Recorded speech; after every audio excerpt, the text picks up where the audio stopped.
بسم اللہ الرحمن الرحیم۔ المنیر وائس میں آپ سب کو خوش آمدید۔ پیارے دوستو، مرد کے تقوی، پرہیزگاری، حلال اور حرام کمائی ہونے میں عورت کا بہت عمل دخل ہے۔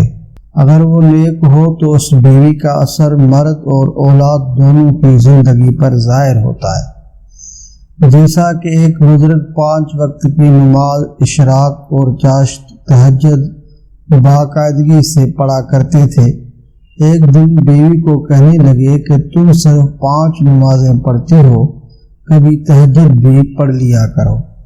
بیوی نے بات سنی اور خاموشی اختیار کر لی۔ دوسرے دن بابا جی بمشکل فجر کی نماز، وہ بھی آخری وقت میں پڑھ سکے۔ آنکھ کھلنے کا نام ہی نہیں لے رہی تھی۔ بیگم کو کہتے ہیں، آج پتہ نہیں کیا ہوا، فجر کی نماز مشکل سے پڑھ سکا ہوں۔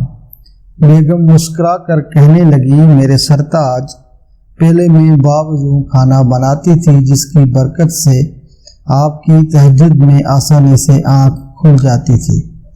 کل آپ نے مجھے طعنہ دیا تو میں نے رات کا کھانا بے وضو بنایا، جس کی وجہ سے آپ کی تہجد تو گئی، آپ کے لیے فجر کی نماز پڑھنا بھی مشکل ہو گیا۔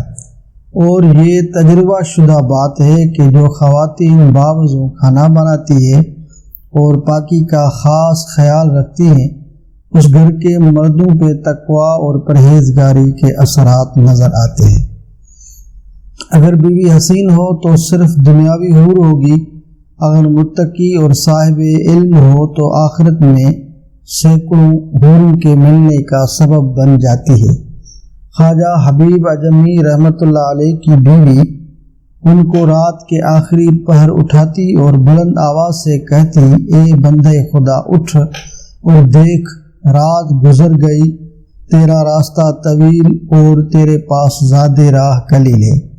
صالحین کے قافلے ہمارے سامنے سے گزر گئے اور ہم یہاں تنہا رہ گئے۔ جو نفوس قدسیہ کی ازواج ایسے ہوں گی تو ان کی زندگی پاک، صاف اور یہی جنت کا عکس ہوتی ہے۔ خواتین مردوں کی بازو نیکی اور عبادت میں بنے، مردوں سے آخرت کے انعامات کا تقاضا کرے، نہ کہ فانی مال کی طلب میں حرام کمانے پر مجبور کرے۔ خواتین کی نیکی اور بدی کا اثر نسلوں میں جاتا ہے، لہذا عارضی آسائش کے لیے نسلوں کا بیڑا غرق مت کریں۔